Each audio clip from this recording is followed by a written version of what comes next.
Muy bien. Bueno, el día de hoy vamos a ver dos temas. Adelante, adelante. Siéntense, por favor.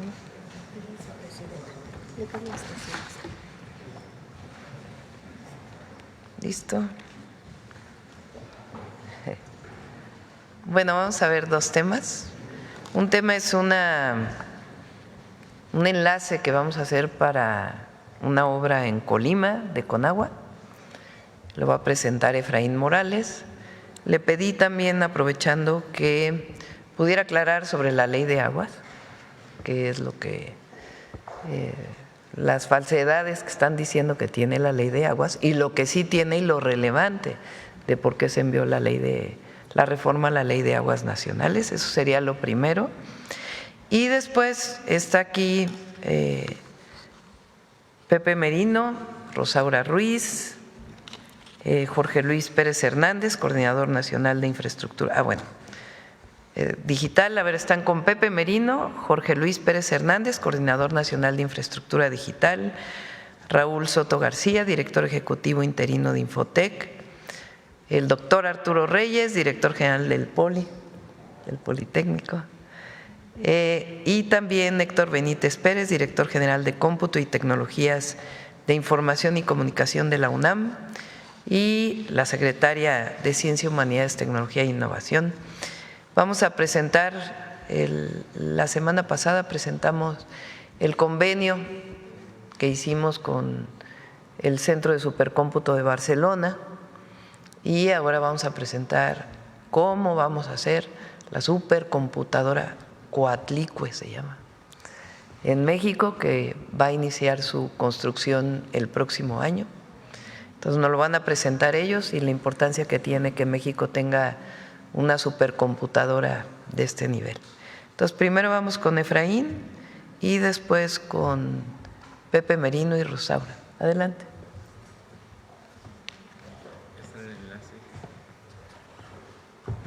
Buenos días, Presidenta, con su permiso. No sé si ya tengamos listo el enlace.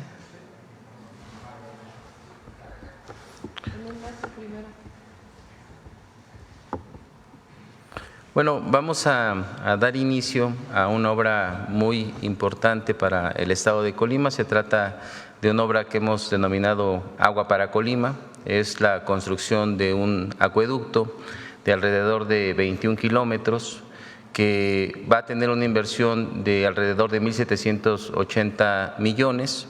Este acueducto va a dotar de prácticamente el doble del suministro a la ciudad de Colima. Es un acueducto que está planeado para resolver tanto el suministro de agua en cuanto a cantidad y en cuanto a calidad para los siguientes 30 años en el estado en la ciudad de Colima. Y si me lo permite, Presidenta, le cedería el uso de la voz de aquel lado a la gobernadora Indira Vizcaíno. Buenos días. También se encuentra con ella el subdirector general de Agua Potable, Drenaje y Saneamiento de la Comisión Nacional del Agua, Felipe Satarain. Adelante, gobernador. Muchísimas gracias, Efraín. Presidenta, muy buenos días. Me da muchísimo gusto tener la oportunidad de coincidir nuevamente con usted. El día de ayer tuvimos la oportunidad de coincidir en este histórico 25N. Y el día de hoy, con el arranque de esta obra Agua para Colima, que es fundamental para nuestro estado, particularmente para la zona metropolitana de la capital.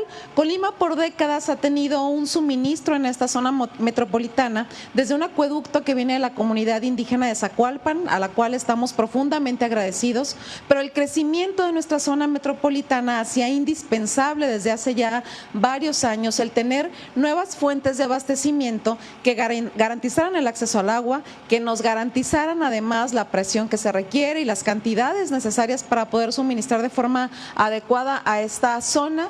Y con esta obra que se ha autorizado a través del gobierno que usted encabeza, Presidenta, pues se deja una muestra clara de la sensibilidad, de la empatía, del amor que usted tiene por el pueblo de Colima.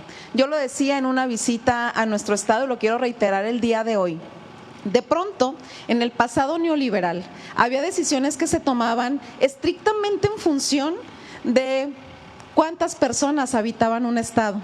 por no decir de cuántos adultos eran parte de un listado nominal.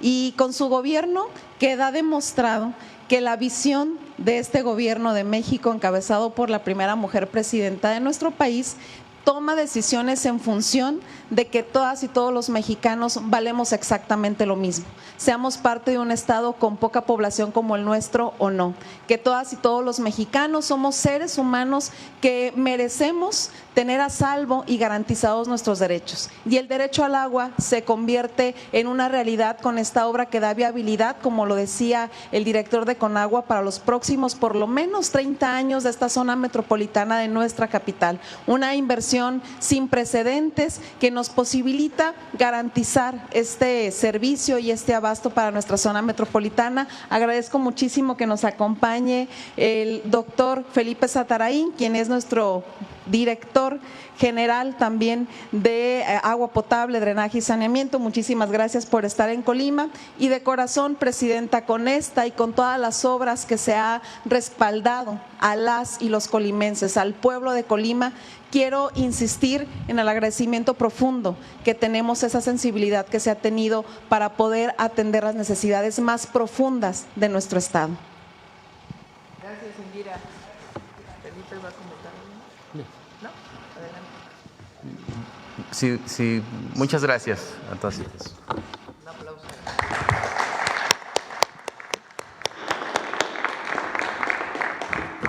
Si podemos poner la presentación, por favor. Bueno, en cuanto al paquete de reformas en materia de aguas nacionales que se envió al Congreso, a la Cámara de Diputados, quisiéramos hacer los siguientes comentarios. Si me ayudan con la siguiente lámina, por favor. Se trata de dos iniciativas. Por un lado, la Ley General de Aguas, que establece las bases para la reglamentación del artículo 4 constitucional, y por otro lado, la reforma a la Ley de Aguas, que es reglamentaria del artículo 27. Es muy importante establecer que esta segunda es la que sienta las bases para que el Estado mexicano recupere la rectoría sobre el manejo de nuestras aguas nacionales en favor del pueblo de México. Adelante, por favor. La primera establece las bases, como ya lo comenté, para garantizar el derecho humano al agua. Se definen las competencias, que es un tema muy importante entre los tres niveles de gobierno, y entre los aspectos más importantes es que se reconoce a los sistemas comunitarios de agua que operan en distintas zonas del país. Adelante. El principal cambio es que el agua deje de verse como una mercancía y se reconozca como un derecho humano, como un bien estratégico para el desarrollo de nuestro país. Este ordenamiento de las concesiones, y aquí quiero puntualizar, es con esta nueva ley el principal cambio es que el Estado mexicano, el Gobierno de México, es el único facultado para poder llevar a cabo el otorgamiento de concesiones. No será posible ya transmitir títulos de concesión entre particulares, porque esto ha generado fuertes afectaciones. Se han generado una gran desigualdad en cuanto a la distribución. Con la ley de 1992 se permitía que se realizaran trámites entre particulares, y esto lo que provocó es que quien tenía recursos económicos o quien tiene recursos económicos pues acumula uno o muchos títulos de concesión y con ello grandes cantidades de agua, mientras que hay otros que no cuentan con los recursos suficientes, que no pueden tener el acceso al agua para las actividades más elementales. Estamos hablando de comunidades y de pequeños y medianos agricultores. También se eliminan los cambios de uso. Es un tema muy importante porque actualmente se puede cambiar el uso de las concesiones. Y esto a donde nos ha llevado es que, por ejemplo, se otorgan concesiones para uso agrícola que terminan siendo utilizadas en parques industriales, que terminan siendo utilizadas en campos de golf o que incluso se llevan a desarrollos inmobiliarios sin que exista un control del Estado, y esto ha generado un gran desorden y grandes afectaciones. También se crea un nuevo registro de agua nacional público que nos va a ayudar a tener total transparencia en todas las concesiones que se tienen otorgadas en las distintas regiones del país, quiénes son los beneficiarios, cuál es el volumen que tienen otorgado y cómo se otorgaron estas concesiones. Adelante. Este es un asunto que quisiera puntualizar, porque es un tema que ha causado muchas especulaciones, que se está utilizando de una manera inadecuada, sobre las herencias y la compraventa de tierras. Es totalmente falso, porque hay quien ha querido decir que ya no se va a permitir, sería absurdo pensarlo así. El binomio tierra-agua está garantizado. Se mantienen los derechos para heredar a sus hijos. En el caso de las tierras, si son 1, 2 o 3 hijos, pues se realiza de manera proporcional.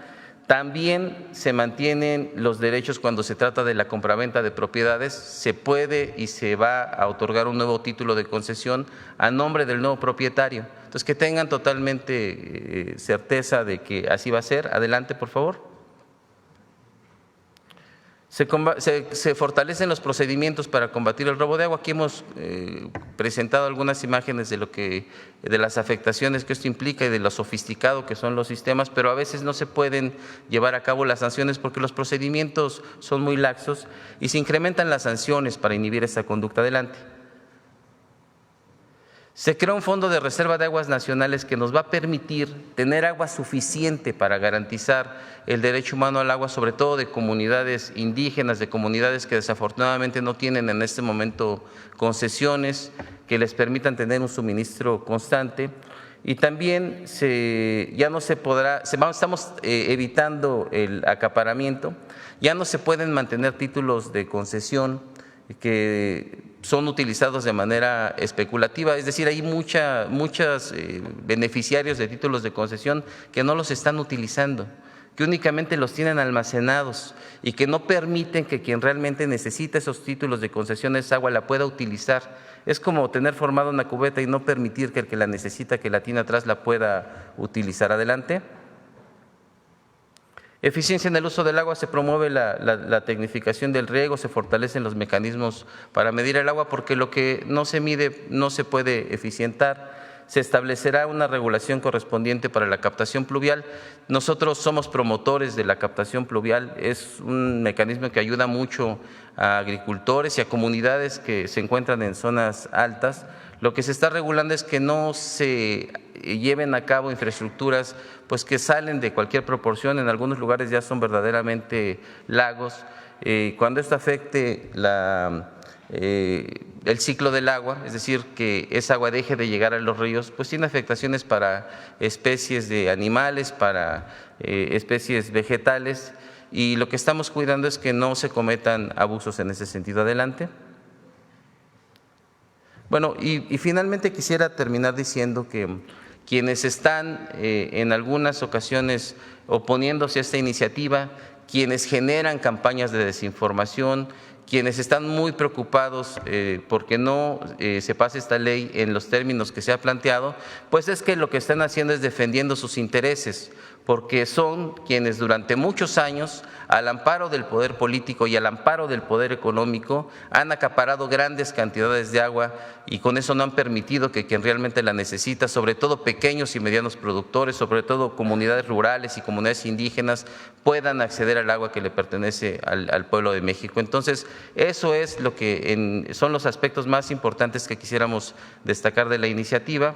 Decimos que seguramente se discutirá en los próximos días en la Cámara de Diputados. Sabemos que en algunos aspectos se está trabajando para enriquecer la propuesta y estamos muy atentos dando seguimiento a estos trabajos. Es cuanto de mi parte, Presidenta. Gracias.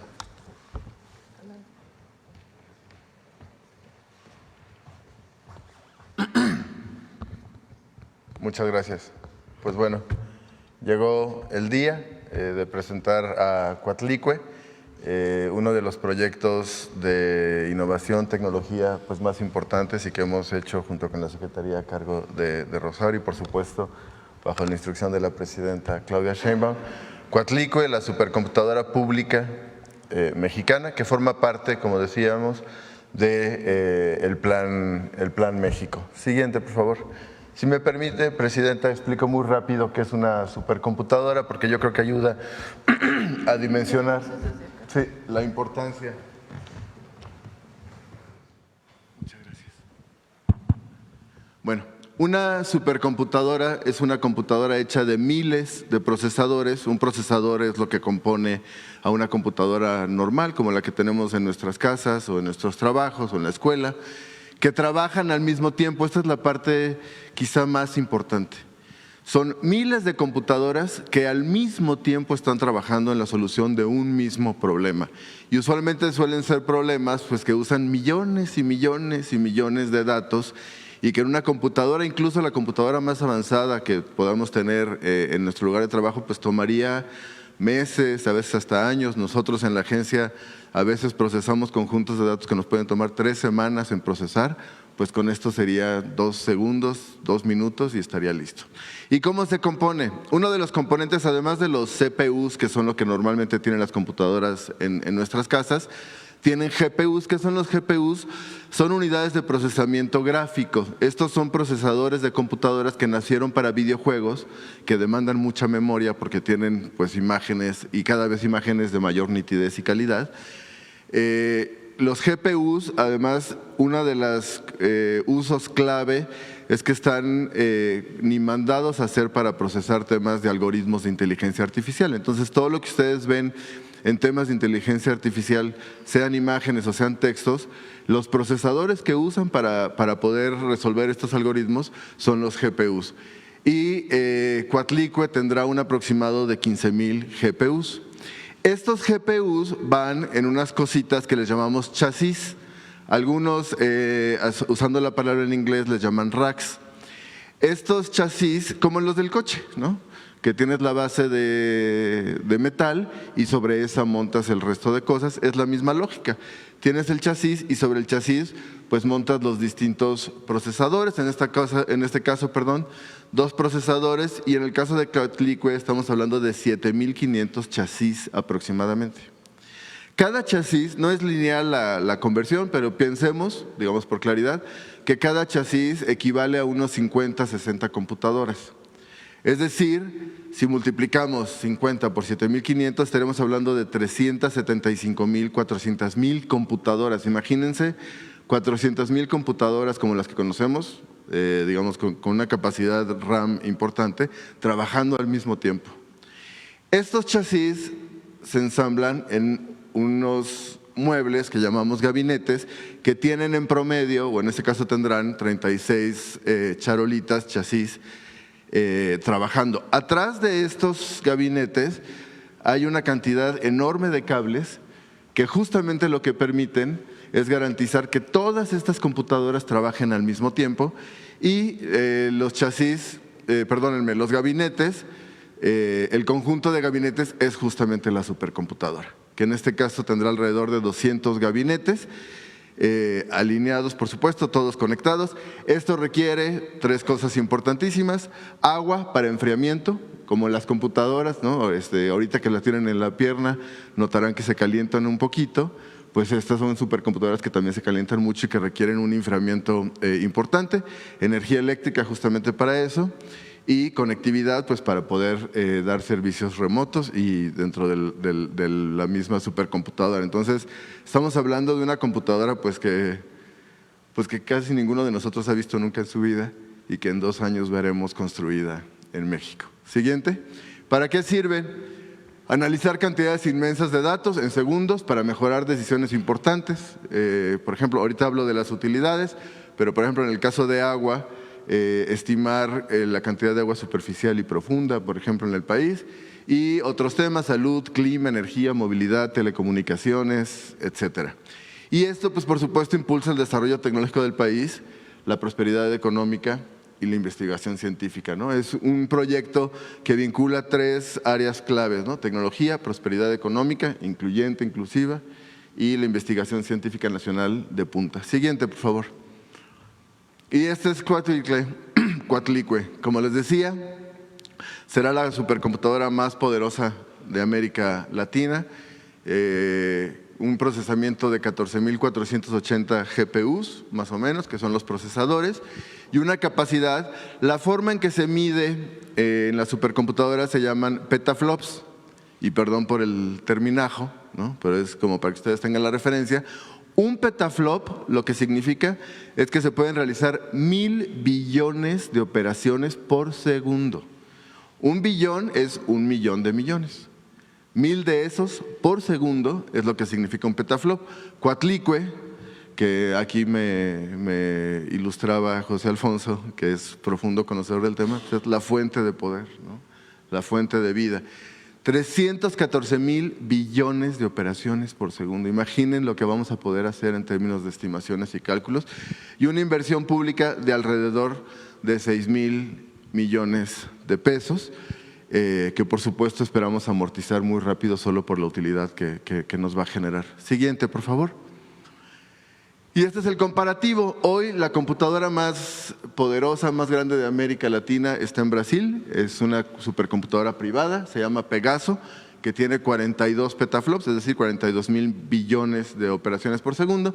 Este es el comparativo, vean, el tamaño ilustra la diferencia de Coatlicue, 7 veces la que hoy es la más grande. Y en el caso de México, que no es menor y que además en su momento la más poderosa al día de hoy es Yucca, que tiene 2.3, que está en Sonora, en la Universidad de Sonora, 2.3 petaflops. Siguiente, por favor. Entonces, bueno, ¿qué hoy vamos a poder hacer? Y además es importante decirlo, además de que es una computadora pública, esto implica que vamos a poder hacer de manera soberana, los mexicanos, las mexicanas, 4 cosas centrales. 1, resolver problemas públicos que requieren alta capacidad de cómputo, y ahorita ilustro algunos. 2, y en esto Rosaura es la experta de su equipo, realizar investigación científica de punta en sectores estratégicos. 3, ofrecer capacidad de cómputo para apoyar proyectos emprendedores. Por ejemplo, si hay una iniciativa, como le llaman, un startup, que requiere mucho cómputo para su proyecto de negocio, de emprendimiento, pues poder reservar un poquito de esta capacidad para ello, que de otra forma no podrían acceder. Y 4, dar servicios de cálculo masivo a la iniciativa privada y así también pues generar un modelo autosustentable financieramente, ¿no? Siguiente, por favor. Entonces, con la supercomputadora podremos fortalecer desde lo público la capacidad nacional en áreas de alto impacto tecnológico y económico. Siguiente. Algunos usos públicos, no es una lista exhaustiva, predicciones climatológicas, lo hablábamos la semana pasada, que requieren un procesamiento enorme de datos, imágenes, indicadores de manera simultánea y que se puede prever no solo la ocurrencia, sino también el impacto de los fenómenos. Planeación de siembras para mejorar cosechas, y esto en términos de la soberanía alimentaria es importantísimo. Por ejemplo, este es uno de los usos más importantes que hace India de su supercomputadora. Procesamiento de imágenes de suelo y subsuelo, les decía lo del agua, pero también se puede aplicar para petróleo y gas. Planificación de consumo de energía y procesamiento de grandes volúmenes de datos, por ejemplo, aduanas, facturas, etcétera, que previenen, pues, por supuesto, actos de corrupción y de evasión fiscal y que generan pues, beneficios públicos muy, muy obvios. Y en salud tiene también un chorro de aplicativos. Siguiente, por favor. Entonces, bueno, la supercomputadora más poderosa de la región será pública, es importante, y un modelo de gestión que además implica la colaboración entre instituciones gubernamentales y educativas. El Politécnico, que nos acompaña su director, muchísimas gracias. Infotec, que es el área de tecnología del gobierno federal y parte de la Agencia de Transformación Digital. Y, por ejemplo, el IPCIT, que es el Instituto Potosino de Investigación Científica y Tecnológica, que es uno de los centros de investigación de la Secretaría de Ciencia, Humanidades, Tecnología e Innovación, pues más importantes y más dirigidos al tema de cómputo o cómputo avanzado. Siguiente, por favor.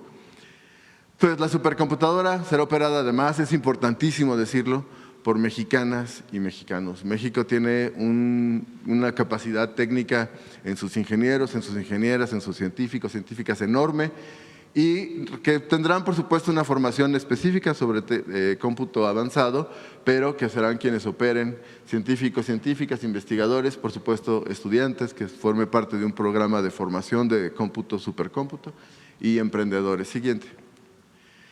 La ubicación la definiremos en enero de manera colegiada, porque hay varios criterios que considerar. Capacidad hídrica, aunque allá hay modelos de reciclamiento de agua para enfriamiento. acceso a energía, que sí es importantísimo, sismicidad y conectividad, y el tiempo de construcción será 24 meses, pero como anunciamos la semana pasada, pues no nos vamos a quedar esperando 24 meses para empezar a resolver problemas. Se crea desde la semana pasada que se firmó el convenio con el Centro de Supercómputo de Barcelona, el Centro Mexicano de Supercómputo en Barcelona, que además, como decíamos la semana pasada, han estado en este centro más de 1000 investigadores e investigadoras mexicanas, y esa es una capacidad que tenemos, por supuesto, que aprovechar con la creación de Coatlicue. Siguiente. Y contaremos con el acompañamiento técnico, por lo pronto, de 2 países y centros de supercómputo hermanos. Uno, el Centro de Supercómputo de Barcelona, que lo anunciamos la semana pasada, y el otro, el Centro para el Desarrollo de Cómputo Avanzado, que es un centro público también en la India. Siguiente. Entonces, bueno, le dejo la palabra a Rosaura para que nos explique cómo Coatlicue se va a vincular con algo que ya existe, que es el clúster de supercómputo que está conformado por universidades y centros públicos. Muchas gracias. Con su permiso, Presidenta. Buenos días a todos y todas. Yo creo que lo más grandioso que tenemos que decir de este gran proyecto de la doctora Sheinbaum es que es el gobierno en quien encabeza este proceso de superación de lo que se ha venido haciendo por las universidades, por los institutos que antes eran centros CONACYT, ahora son centros CECITI, pero el paso que se da es un paso muy grande y sobre todo quiero destacar ese papel del gobierno coordinando todo este proceso. Ya decía Pepe, la computadora Coatlicue recibe su nombre y nos explicó muy bien José Alfonso, de esa idea de agua, de la energía total, pero también es el símbolo de poder creador y es la madre de dioses como Huitzilopochtli y Coyolxauhqui, la diosa más poderosa de la mitología mexica. Ahora, Coatlicue va a ser el nodo principal, ¿la que sigue? El nodo principal va a encabezar este nodo que hemos estado haciendo desde el lado de la academia. Está formado, ya vieron, por estas computadoras, por ejemplo, Yucca, que ya mencionaba Merino, de la Universidad de Sonora. Están ahí todas, no las leo, ustedes las pueden ver, pero ese es el clúster que actualmente tenemos, con el que estamos iniciando también ese trabajo, que decía encabezará Coatlicue. ¿La que sigue? Todas estas computadoras son supercomputadoras de un tamaño muchísimo más reducido que Coatlicue, evidentemente. Están conectadas actualmente ya en el país y vamos a fortalecerla para que operen conectados mediante enlaces de alta velocidad y tendrán rendimiento de cómputo por nodo en órdenes de petaflops, que ya explicaba Merino. Para dimensionar esto, decía él, un petaflops equivale a realizar 1000 billones de operaciones por segundo. Son un 1 seguido de 15 ceros. Esto es lo impresionante de la velocidad que va a tener esta computadoras. Están, les decía, unidas. Están en el norte, está CICESE, está en Baja California, está en la Ciudad de México, está el Politécnico, la UNAM, el CINVESTAB y el Politécnico, la UNAM y el CINVESTAB están en la Ciudad de México, también está la UAM.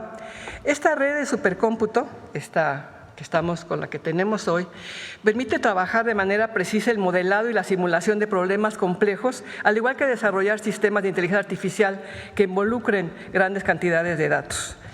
Ya creo que la exposición de Pepe fue muy clara de la importancia, de la magnitud que tiene este paso que está dando el gobierno de la doctora Sheinbaum. Les decía, esta red está conectada y la nueva computadora Coatlicue va a encabezar esta red.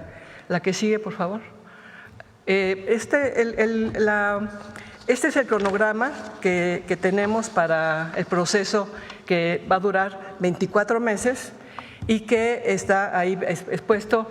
En estos 24 meses pues se tiene que hacer una planeación y modelo de gestión, un diseño de conceptual y permisos, ingeniería detallada y licitaciones, obra civil y adecuación, suministro y logística, integración e instalación, pruebas y validación y la puesta en marcha en 24 meses.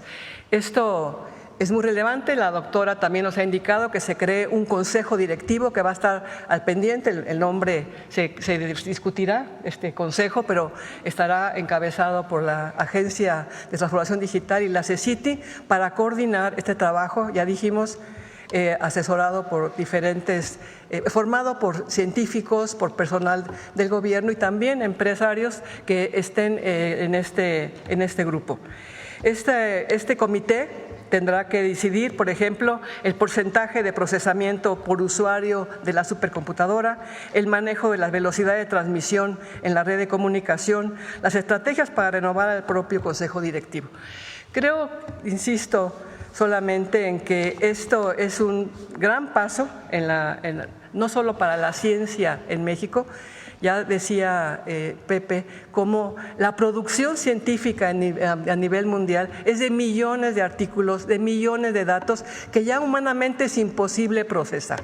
Una persona no puede, en salud o en medio ambiente o en predicción de posibles desastres naturales por efectos de fenómenos naturales, sola o un equipo. El nivel de datos que tenemos en el mundo es de esa magnitud. Por eso necesitamos ya, para que la ciencia mexicana, la industria mexicana, el propio gobierno en su funcionamiento llegue a etapas mucho más modernas, utilizando las tecnologías pues, que se han creado en el planeta y que tenemos que sacar beneficio de ellas. Aquí está Conagua, que no tengo la menor duda va a ser uno de los beneficiados para hacer su trabajo con esta nueva computadora, que decía, encabeza a todo lo que se ha venido haciendo de forma institucional por las instituciones mexicanas, pero que ahora encabeza el gobierno de la doctora Sheinbaum. Muchas gracias. Bueno, pues es esto. La verdad estamos muy entusiasmados. La supercomputadora Coatlicue, que va a iniciar su construcción el próximo año. Estamos definiendo la ubicación y va a permitir que México entre de lleno al uso de la inteligencia artificial y procesamiento de datos, que hoy no tenemos capacidad de hacerlo, porque no tenemos la suficiente capacidad de cómputo.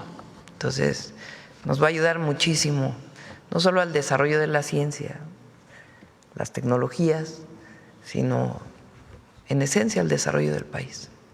Bueno, esto es Coatlicue. Vamos sobre el tema. A ver.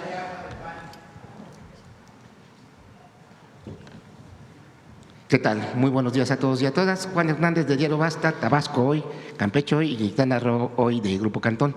Sobre el tema de Coatlicue, hablando de todo digamos, toda esta tecnología, toda esta inversión que se va a realizar, ¿de cuánto estamos hablando de personas que van a ser empleadas, van a ser ocupadas, de cómo se va a conectar, digamos, todo México a través de este gran proyecto que van a echar a andar? Perdón. Para hacer un símil, porque depende de la tecnología y la tecnología pues va cambiando muy rápido, el equipo base en la supercomputadora de Barcelona son alrededor de 80 personas. Nosotros pensaríamos en un equipo central para toda la gestión de infraestructura, energía, enfriamiento, mantenimiento, etcétera. Y en todo caso es un equipo que se puede ir creciendo y reduciendo de manera flexible de acuerdo a los proyectos, por supuesto, ¿no? Pero como un equipo base, yo pensaría entre 80 a 100 personas, no más que eso, y los equipos ya especializados que van usando el supercómputo para problemas específicos, que ya serán parte, pues, seguramente de otras autoridades, o autoridades educativas, centros de investigación, etcétera, ¿no? Además de todo lo que nos han expuesto, ¿en qué otras disciplinas, ramas, en qué va a beneficiar este equipo, esta tecnología? Pues en todo, como dice la presidenta. Es que todo genera datos. Perdón, imagínense una computadora, la que ustedes usan, Ahora lo multiplicas por ¿cuánto? 375,000. 375,000 computadoras como las que se usan normalmente, puestas juntas, procesando al mismo tiempo todos los datos. Entonces, hoy con la inteligencia artificial puede ser muy útil, por ejemplo, para predicción de clima. Nosotros tenemos muchísima información que la computadora que tiene el Meteorológico Nacional pues no tiene la capacidad para procesarla más que en días, meses incluso. Para los evasores fiscales también, porque imagínense la cantidad de información que tiene el SAT. Queremos, por ejemplo, cruzar la información del SAT con aduanas y ahora nos está costando mucho trabajo porque no tenemos la capacidad de cómputo para procesarla. Obviamente que todos los datos personales son resguardados, pero eso nos va a permitir incluso acelerar las aduanas. Hoy, por ejemplo, el papel que trae el SAT y el papel que trae aduanas no se cruzan, cada uno lo trae en papel y es físico. Entonces, para poder cruzar toda esa información de todos los importadores, todos los exportadores, entre el SAT, aduanas, de tal manera que todo sea automático, pues imagínense, incluso el Aeropuerto Internacional Felipe Ángeles puede ser un clúster de carga si tiene la capacidad de procesar esa información. Para salud, para poder saber con los censos de salud, por ejemplo, que estamos haciendo, la información, cuántas personas, si hay problemas de diabetes más en una zona que en otra, poder procesar la información. Y el desarrollo científico, pues hoy está muy vinculado al procesamiento de datos. Entonces, si México quiere estar a la vanguardia de muchos temas, pues necesitamos la capacidad de procesamiento de datos. ¿Qué podríamos hacer? Pues que lo ponga un privado y las instituciones públicas compraran el espacio. No, queremos que sea una supercomputadora pública, es una supercomputadora del pueblo de México, pública. Entonces ahí se puede procesar toda la información. ¿Quiénes participan? Las instituciones de educación superior, el Infotec y pues todas las instituciones de gobierno estatal, municipal, federal que quieran participar, los científicos. Y además, si un privado quiere usar la supercomputadora, pues va a tener que comprar el procesamiento de datos de lo que sea, y eso permite pues generar algún ingreso para la supercomputadora. Pero es una capacidad de cómputo que no tiene ningún otro país de América Latina. Entonces nos colocaríamos en 2 años pues en un nivel de procesamiento de datos que además pues también trae inversiones públicas y privadas que puedan utilizar este procesamiento de datos, que de otra forma no se podría. Esto tiene que sumarse a lo que está ahora de supermoda, que son los centros de datos para almacenamiento de datos en muchos lugares. Pero es un paso muy importante para México. Muchas gracias, Presidenta. En un segundo tema, ¿se nos puede platicar sobre este encuentro que sostuvo con la Presidenta de Honduras, Xiomara Castro? ¿Qué fue lo que se abordó? ¿Cómo fue el clima ahí de conversación? ¿Cuáles eran las preocupaciones que manifestó la mandataria hondureña? ¿Qué más hablaron ahí? Bueno, primero agradecerle además porque vino, entre otras cosas, agradecer pues el apoyo que le ha dado México durante su gobierno. Recuerden que ahí está el programa Sembrando Vida, ahora va a venir una segunda etapa, Jóvenes Construyendo el Futuro, que fue en una visión de cooperación para el desarrollo. La mejor forma de evitar que haya migración pues es invirtiendo y apoyando a las personas en sus lugares de origen.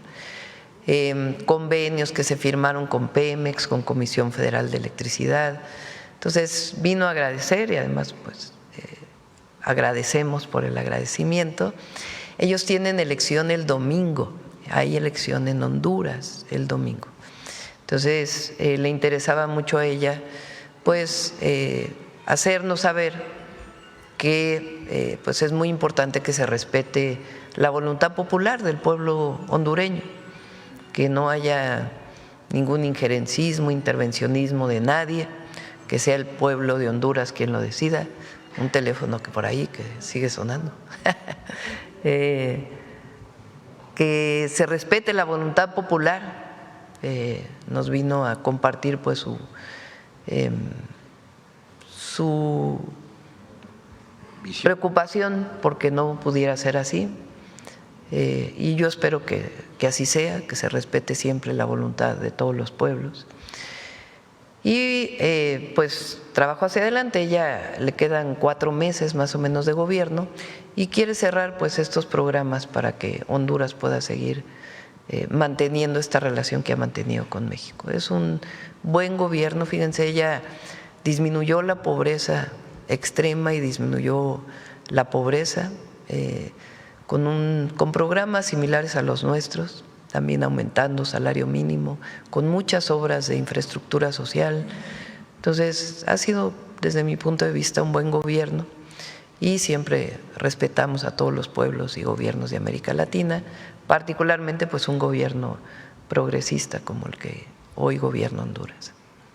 2 últimos temas más, Presidenta. ¿Conocer su opinión referente a una encuesta que publicó de las Heras, que da a conocer datos muy reveladores sobre la marcha del 15 de noviembre? Una de estas revelaciones es de que la gente sabe quién organizó esta manifestación, que fue en este caso, y lo señalan ahí en este estudio, fue la Marea Rosa, y en un segundo punto, que fue un grupo de manifestantes los que iniciaron los actos violentos y que se les pagó para, en todo caso, para provocar y para hacer todo esta situación de violencia, que quisieron explotar mucho lo que fue el grupo opositor. Saber su opinión referente a este estudio en el que se señala que pues, los mexicanos no se la comieron así tan… Sí, a ver, por ahí estaba no sé si tengan la encuesta para poderla… Está en el sitio de… La vi ayer por la tarde.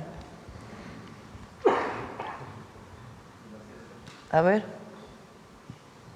Bueno, mucha gente se enteró. Adelante.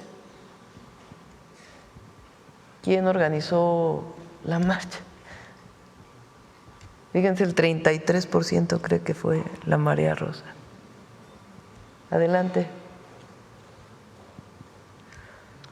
¿Quiénes comenzaron los ataques? Un grupo de manifestantes, 51%.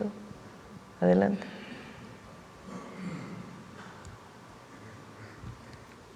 ¿Cree que fue pagado para provocar? Ya con eso. Eso es lo que piensa la gente.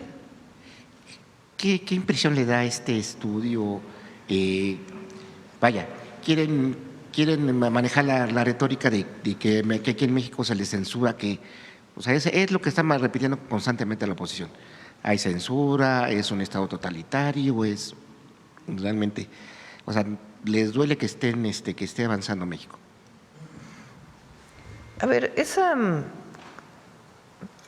lo pongo así, porque también hay algunos que ahora dicen que nosotros inventamos. ¿Quién fue a esa manifestación? O sea, ¿qué caras reconocidas fueron a la manifestación? No las voy a poner aquí para el análisis de ustedes y de quienes nos escuchan y de la gente que nos ve y nos escucha. ¿Quién fue? ¿Qué dirigentes políticos fueron a esa manifestación? ¿Cómo se dan los golpes? Que lo presenté yo aquí en una mañanera. ¿Por quiénes? Que no eran jóvenes. ¿Qué denuncia hace el Congreso de la Ciudad de México? Que lo dije aquí hace poco, con muchas pruebas, porque no fue una denuncia menor lo que hicieron diputados en el Congreso de la Ciudad, de cómo estaban vinculados quienes generaron la violencia con alcaldes de la ciudad, de qué partidos son. Es nada más sumar esto, más esto, más esto, más esto, más esto. Y ya, que cada quien saque sus conclusiones. Entonces, fue un grupo distinto al de otras veces, de otros que se han manifestado con violencia. No eran jóvenes los que generaron esta violencia. Y tampoco fue una marcha caracterizada por jóvenes, que fue lo que quisieron plantear, que era la generación Z y todo esto, sino que fue principalmente de adultos que están en contra del gobierno. Y está bien que haya manifestaciones, Somos un país libre y además respetamos la libertad de manifestación, la libertad de reunión, como en ningún otro país se respeta. Solamente vean las actuaciones de la policía de muchas ciudades del mundo. Entonces nosotros respetamos. Lo que no estamos de acuerdo es con la violencia. Entonces, si va sumando cómo fue que se generó, quién asusó, quién estuvo promoviendo.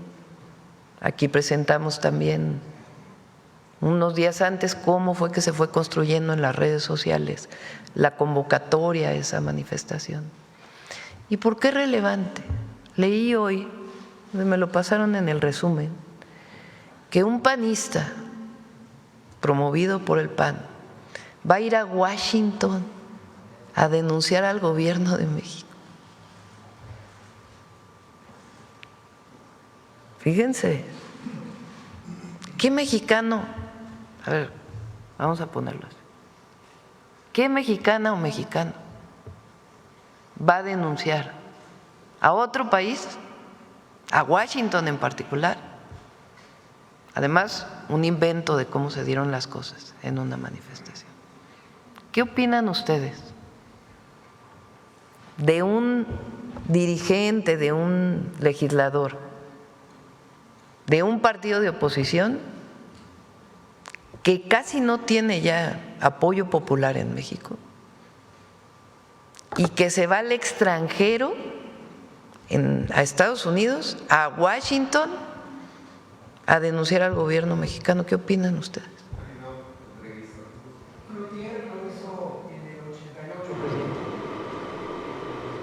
¿Pero qué opinan ustedes en esta condición cuando hay libertad de expresión? Bueno, tienen prácticamente la opinión en todos los medios de comunicación.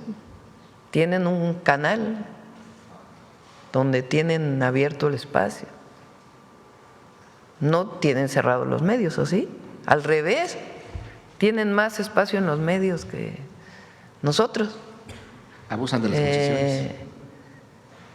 Y van a Washington a hacer una denuncia. Porque cuando hice yo la referencia el 20 de noviembre al injerencismo, a cómo quien llama a la injerencia extranjera en México no es nuevo, son los conservadores de siempre. ¿Y cómo es que ahora una vez más lo hacen? No es menor. Entonces, esto es para el pueblo, para la gente.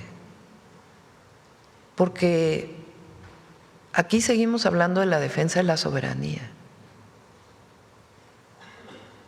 y de la decisión del pueblo sobre sus gobernantes, y que no vengan del extranjero a decirnos lo que se debe o no se debe de hacer. Entonces, ¿qué opina el pueblo de que un dirigente de un partido, que ahora se llama de ultraderecha, vaya a Estados Unidos a hacer una denuncia pública? Porque aquí, ¿qué tiene cerrados los medios de comunicación o qué? Son representantes populares. ¿Por qué no lo hace aquí?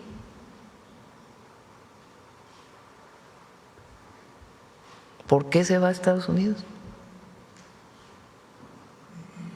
Es para la gente, porque hay que recordar siempre, siempre, ahora sí que quién es quién en la política y quiénes son los que demandan la intervención extranjera.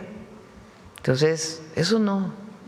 Los mexicanos decidimos, está el artículo 39 y 40 constitucional, y es la defensa de la soberanía. Y segundo, que se siga investigando, yo ya pedí, cómo fue la violencia en el 15N, porque tiene que salir todo. Entonces ya el Congreso de la Ciudad de México hizo una parte. Se tiene que investigar quiénes promovieron esa violencia. Perfecto. Y finalmente, y le agradezco mucho, Presidenta, pues el próximo 1 de diciembre cumple su 38 aniversario nuestro medio fundador, Tabasco Hoy. Y bueno, a nombre de Miguel Cantón Cetina quisiera pues pedir unas palabras para todo el equipo Muchas editorial. felicidades, Sí. muchas felicidades. Todo el equipo prensistas, la familia Cantón, reporteros, camarógrafos, toda la gente, repartidores, Sí. gente que nos ayuda, pues darle las gracias. Tienen mucha presencia en el sureste, pero aquí también, con basta. Pues muchas gracias y gracias. Adelante. A ver, acá, por acá y luego vamos acá. Buenos días, Presidenta. Arturo Pavón, de Efecto Colateral. Sobre la supercomputadora Coatlicue, preguntar, vaya, es inmensa la información que puede tener. ¿De qué manera se va a respaldar? ¿Hay un respaldo? ¿Hay posibilidad de respaldar? Y en segundo, como tiene información pues nacional, ¿de qué manera se podría blindar físicamente esta supercomputadora?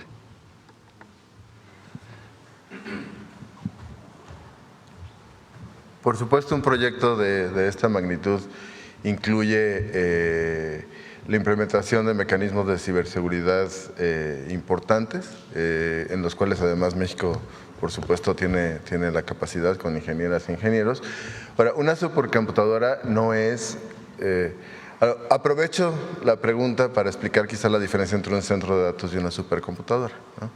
En el caso de la supercomputadora, como ya decía la presidenta, pues son miles y miles, en este caso casi 400,000 computadoras trabajando simultáneamente en el mismo problema. Es un problema de cómputo, ¿no?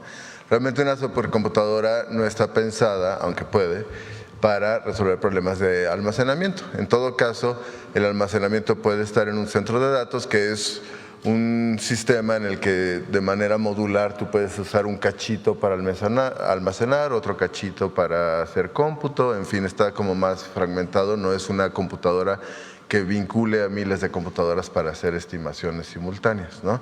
La información estará resguardada en donde depende, digamos, del proyecto, pero quién es el dueño sustantivo, ¿no? Si es Conagua, por ejemplo, imaginemos, ¿no? Y Conagua tiene un centro de datos, pues ahí está la información y simplemente se hace una conexión para poder hacer los cálculos, ¿no? Si es Semarnat, si es FE, si es Pemex. El gobierno federal tiene un centro de datos importante en Aguascalientes, que también está a cargo de Infotec. En fin, esto más que almacenamiento lo que ofrece son servicios de cómputo. Físicamente, la seguridad, ¿ya se tiene contemplado la intervención de tal vez Guardia Nacional, Marina, Ejército? Pues es una instalación de seguridad nacional, pero pues un paso a la vez, ¿no? Definiremos en enero la ubicación y por supuesto tendrá todos los protocolos de seguridad como amerita un proyecto de este calibre. Muchas gracias. Como segunda pregunta, pues ahora resulta que el operador político de la excandidata prianista Xóchitl Gálvez allá en Tamaulipas, pues es Rogelio García Moreno, ahora es el presidente de los agricultores allá y fue el que encabezó los bloqueos allá en Matamoros, en Tamaulipas generalmente. Y bueno, él dice que es apartidista, pero pues ya salió el peine de que pues están detrás de las concesiones del agua, como usted también lo mencionó ayer. Eso contrasta muchísimo con un evento que tuvo lugar ayer en Puebla. Se hizo la entrega de más de 5,600 apoyos, no económicos, sino en especie, o sea, se dieron pie de crías, se dieron maquinaria, pollos, ¿sí? Vaya, todo para que la gente, los campesinos reales, que sí están marcados por el sol y la labranza, ellos pudieran ya iniciar bien su desarrollo como microempresarios en sus hortalizas, en sus tierras. Entonces, ¿cuál sería su opinión acerca de este contraste? Que por un lado campesinos reales sí están labrando la tierra y sí están apoyando, pues más bien dejándose apoyar por el gobierno federal, cuando por otro lado pues hay otros grupos de interés. ¿Por qué nosotros enviamos la iniciativa de la ley de aguas nacionales? O sea, ¿qué nos motiva? Y por eso lo importante de la explicación de qué contiene esta ley. Lo voy a volver a decir. En 1992, cambió la administración del agua. Se crea la Comisión Nacional del Agua, desaparece prácticamente la Secretaría de Recursos Hidráulicos. Y la visión era que el agua, como otras cosas, es una mercancía, que debe haber un mercado para el agua. Nada más que la Constitución dice que el agua es de la nación. Claramente desde la Constitución del 17. Una de las grandes virtudes de la Constitución del 17, además de reconocer los derechos sociales, fue reconocer los recursos naturales como propiedad de la nación. El petróleo en México es propiedad de la nación. En otros países, en Estados Unidos, por ejemplo, el petróleo, si lo tienes en el subsuelo en tu casa, es tuyo. Aquí no. Aquí de la visión de todos los insurgentes es, y además había muchas presiones de empresas extranjeras, es que los recursos, el petróleo, el agua, son de la nación. Ahora, el agua en particular se puede concesionar. ¿Quién la concesiona? En este caso, la institución dedicada a la administración del agua, que es la Comisión Nacional del Agua. Pero la visión en el periodo neoliberal es que sí es de la nación, pero se puede mercantilizar. Si yo tengo una concesión, la concesión la puedo transmitir a otro, nada más me pagas y nada más le avisamos a la Conagua. ¿Qué generó esta situación de 1992 a la fecha? Una sobreexplotación de prácticamente todos los cuerpos de agua y los acuíferos en el país. Pues porque como es una mercancía, se concesiona, se transmite, se vende, pues entonces ¿dónde queda la visión estratégica de un recurso natural que además hoy es escaso en muchísimos lugares? Entonces, ¿qué se está planteando con la ley de aguas? Número uno, que se ordenen todas las concesiones, que además ya iniciamos, porque había 3 bases de datos, contradictorias algunas entre ellas, concesionados millones de metros cúbicos, agricultores, a empresas que no se estaban usando. Entonces, si tú tienes un, como vamos a poner como un río, y el agua de ese río está concesionada a alguien, aunque tú vivas a un lado del río, no la puedes usar, porque está concesionada a otro. Bueno, si ese otro ni siquiera la está usando, ¿por qué no la va a poder usar el que vive a un lado del río, que no tiene agua? O agua del subsuelo. Hay pozos, resulta que hay 10 pozos, pero se puede perforar otros 10 para darle agua a la gente humilde que no tiene acceso al agua. Pero no se puede porque esos otros 10 pozos ya fueron concesionados a alguien. Cuando llegamos al gobierno hicimos un gran acuerdo por el agua y dijimos, a ver, todos aquellos que tengan concesión de agua, que no la estén usando, regresen de manera voluntaria esa agua que no usan a la Conagua. Y muchos empresarios lo hicieron, muchos agricultores lo hicieron. Regresaron, dijeron, a ver, no estamos usando, ahí vamos a ponerla, vamos a regresar la Conagua para que se use para lo que se debe de usar o para quien lo necesite. Bueno, hay agricultores, distritos de riego, agricultores grandes de los grandotes que tienen concesiones de agua. Ahora la ley de aguas dice, ya no vas a poder vender esa agua a otro, a un tercero, ni la vas a poder transmitir así nada más. Por ejemplo, si tienes un predio, usas el agua para riego, ahora ya no se la vas a poder vender al desarrollador inmobiliario que en tu tierra va a hacer viviendas, ya no. ya tienes que regresarla a la Conagua y el que va a hacer viviendas pues ya tiene que ver, pedírsela a la Conagua.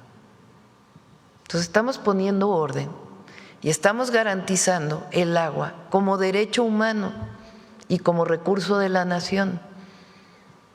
¿Eso limita el desarrollo? No, lo ordena en un recurso tan importante para el mundo entero y para México, que es el agua. Hay algunos que tienen muchísimas concesiones de agua, muchísimas, y no quieren. Pues sí, pero llegamos a transformar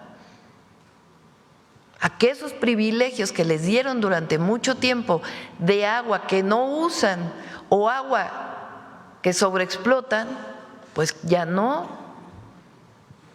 Y que ahí donde no hay agua pueda haber agua. Además de todo que estamos haciendo, ayudándoles a los agricultores, incluso a los medianos y a distritos de riego, para que hagan más eficiente el consumo de agua. Les estamos dando recursos para tecnificar, para que sea más eficiente, más productivos y puedan regresar agua. Ah, pues no quieren regresar agua. Ayer lo decía, hay distritos que tienen concesionada agua para riego. Como es para riego, para producción de alimentos, la ley dice que no deben pagar, porque es para la producción de alimentos. No pagan por el uso de esa agua, de esa concesión. Bueno, resulta que no la usan y la venden a los municipios. Y entonces los ves en sus carrazos, camionetotas, a los agricultores de algunos distritos de riego, porque ganan al año 300 millones de pesos por venderle agua a un municipio. Pues eso no puede ser. Entonces, claro, hay algunos que se manifiestan ahora que quieren seguir manteniendo ese privilegio. Pues no por el bien de la gente, porque nosotros llegamos a transformar la vida pública para todas y todos los mexicanos y en particular para el que menos tiene. Entonces, por eso es muy importante que pase la ley de aguas. Que a lo mejor tenía un error, tenía otro error, bueno, adelante, pues que se modifique todo aquello que… Ahora están queriendo decir que un ejidatario no va a poder cederle, si tiene un pozo en su parcela, esa agua a sus hijos. ¡Falso! Claro que se puede hacer, pero lo que ya no, pues ese acaparamiento que además se dio. Es más, lo vamos a mostrar aquí en una mañanera. Cómo durante la época de Calderón se dieron un montón de concesiones. Le voy a pedir ahí a Efraín que lo traiga. ¿Y quiénes estaban al frente de la Conagua en los estados que ahora se están manifestando?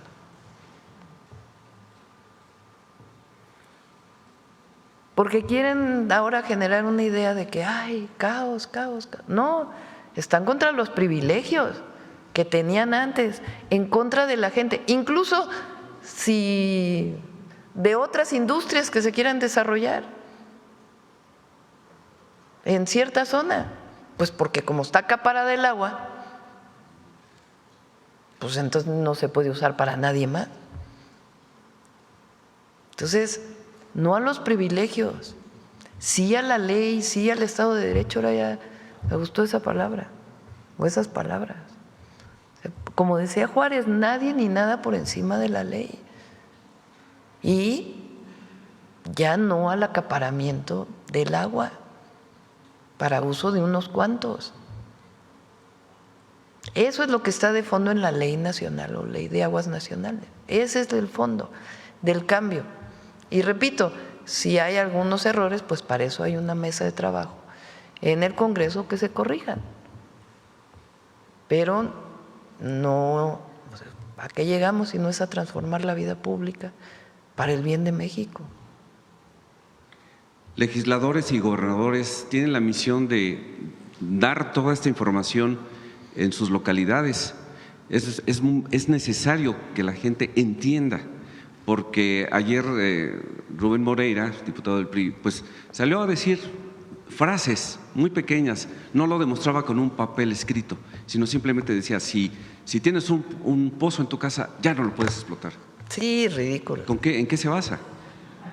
La verdad, o sea, es que son argumentos, no es un asunto personal, digo ridículo el argumento, o sea, no es cierto. Y además él sabe, porque está la discusión, repito, que si hay algún error que se corrija, pero a ver, que diga públicamente si está a favor del acaparamiento del agua. Y luego, pues ya Rosy se la mostró, luego quiénes son los que se manifiestan también. Entonces, cada quien encabeza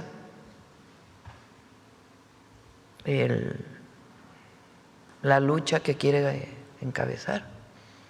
Y nosotros encabezamos una, que es el agua es un derecho humano y 2, es un recurso de la nación que debe ordenarse y debe servir para que todas y todos los mexicanos tengamos acceso al agua, la ley y las obras que se están haciendo, porque estamos haciendo muchísimas obras en el país. Hoy se presentó la de Colima, que ya inicia. Pero además, repito, agua para todas y para todos, como derecho humano, como bien de la nación y para el desarrollo del país. No es que no queramos que haya productores agrícolas de riego, al contrario, queremos que haya más distritos de riego en el país para producir más alimentos. Queremos también que haya desarrollo, que haya inversiones. Si hay inversiones que usan mucha agua, pues que mejor se vayan a Veracruz, a Campeche, al sur-sureste, donde hay más agua. Y que se distribuya adecuadamente para que no tengan unos muchísimo, que además ni la usan, y otros no tengan nada. Pues esa es la lucha que nosotros encabezamos, la defensa de la nación y del derecho humano, de los derechos humanos. Muchas gracias. Vamos, a ver, la compañera estaba desde… Gracias. Buenos días, Citlali Guerrero de Bajo Palabra.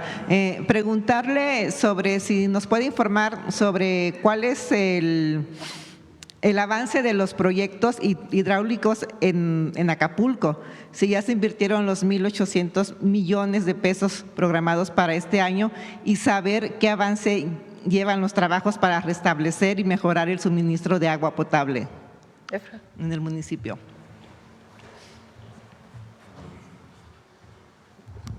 Sí, buenos días.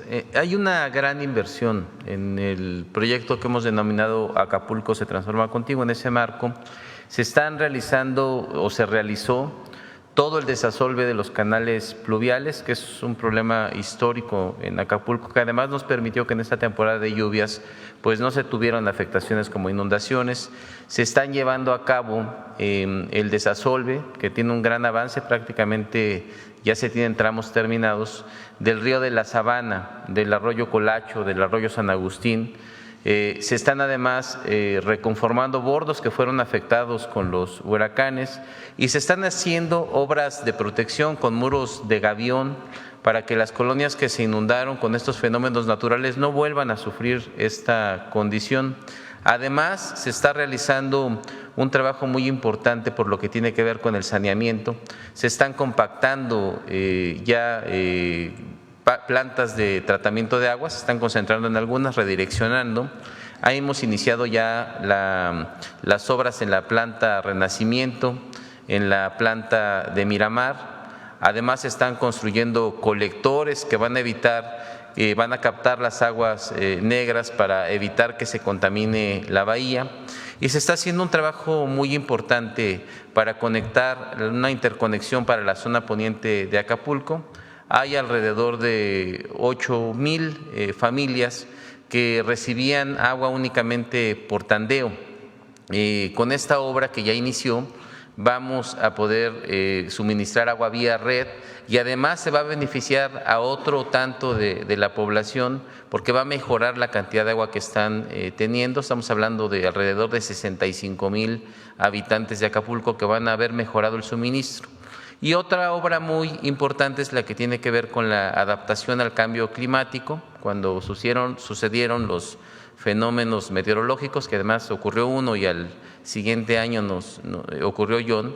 Se afectaron las principales fuentes de abastecimiento porque están en un nivel bajo y lo que estamos haciendo es generar infraestructura sobreelevada para que puedan resistir a cualquier fenómeno meteorológico. También estas obras, en 2 casos ya se encuentran en licitación, en 2 casos, que es la obra de toma del acueducto Papagayo, ya estamos haciendo la obra de toma. Entonces hay un gran avance. En este momento no traigo el avance presupuestal, pero prácticamente ya todos los proyectos se encuentran en ejecución y va a haber un cambio radical en cuanto al suministro de agua, en cuanto al saneamiento, en cuanto a obras de protección para la población, para prevenir inundaciones y también para adaptarnos a las condiciones del cambio climático. Pero, ¿cuándo se verán esos resultados, pues, de que ya los acapulqueños van a tener el acceso al agua? O sea, que ya tengan agua, porque sí han anunciado estas obras desde inicio de años y entiendo que se están haciendo estos proyectos, pero ¿cuándo ya los acapulqueños van a ver como los beneficios, ¿no?, y los resultados de estos proyectos para que ya la gente tenga, pues, agua? Bueno, en cuanto a las obras de protección y colectores, el beneficio ya es palpable. En cuanto a la sobrelevación de los pozos, son obras que van a tardan un poco de tiempo, alrededor este año y el siguiente, a mediados del siguiente año estarán listas, y también las obras de agua potable. O sea, el cambio radical que usted menciona se va a ver como en 6 meses, 5 meses. Se verá antes de que concluya el año 2026 en su totalidad, pero ya se empiezan a sentir beneficios, sobre todo de protección, de desasolves y de colectores. Con mucho gusto te compartimos la información detallada de cada uno de los proyectos. Muchas gracias. Gracias. Presidenta, en Chiapas se documenta el caso de los hermanos Daniel Muñoz Vargas y Camerino Muñoz Osorio. Es de una familia de Guerrero, detenidos antes de los hechos por lo que se les acusa y presentados por las fiscalías como responsables de la quema de vehículos. La evidencia ante la Comisión Estatal de Derechos Humanos muestra adulteración de datos, tortura y manipulación de pruebas por parte del Ministerio Público y de la Secretaría de Seguridad Estatal. ¿Qué acciones tomará su gobierno ante este tipo de prácticas, pues, que contradicen su postura y su discurso de justicia y debida investigación? ¿Y cómo va a garantizar que la nueva política de seguridad no repita los viejos esquemas de fabricar culpables para justificar los resultados? Bueno, fue un caso, dices, en Chiapas. Chiapas, ¿no?, de 2 hermanos de ¿Dices Guerrero. que la Comisión Estatal de Derechos Humanos ya hizo su recomendación? Ya, sí. Bueno, pues hay que darle seguimiento a la recomendación. Porque están acusados de un delito antes de que se viera el delito, entonces es como Pues sí, totalmente… y que si hay una recomendación, pues tiene que ser reconocida por el gobierno estatal. Las comisiones de derechos humanos tienen esa responsabilidad y tienen, pues, abierto para que cualquier persona que sepa que una violación de derechos humanos por parte de la autoridad pueda presentar su queja, y se traduce en una resolución de la comisión que hace su investigación, y ahí los gobiernos estatales o federal pues tienen que asumir esa recomendación. Gracias. Ya por último, Presidenta, bueno, ya está como por terminar el año y le quería preguntar sobre los avances del plan de justicia de los pueblos afromexicanos. Usted hace algunos meses dijo que lo iba a presentar aquí, ¿no? Es preguntarle cuáles son esos avances y si tiene considerado que así como este año le dedicó a la mujer indígena, el próximo año se lo pueda dedicar a la mujer afromexicana. El plan de justicia de la zona Musga, de la región Amusga, es el que está más avanzado. El de la región afromexicana, que es justo en la costa entre Oaxaca y Guerrero, principalmente Guerrero, Coajinicuilapa y toda esta zona, estos municipios, está avanzando. ahí todavía estamos trabajando. Donde más es ahí en la región Amuzga, que ya se ha avanzado en infraestructura de salud, otras acciones, créditos para las mujeres artesanas. Entonces sí, lo presentamos aquí cómo va el avance. El año que entra lo vamos a dedicar a Margarita Maza. Son 200 años de su nacimiento. Margarita Maza, pues se le conoce por haber sido esposa de Juárez, nada más. Pero ya vamos a hablar aquí de su vida y los sacrificios de ella y de su familia en pues todo el periodo de Reforma. Entonces lo vamos a dedicar a ella el próximo año, a Margarita Maza. ¿En algún año tiene pensado? Sí, pues ya veremos lo de mujeres afromexicanas. Gracias. Sí, a ver aquí la compañera.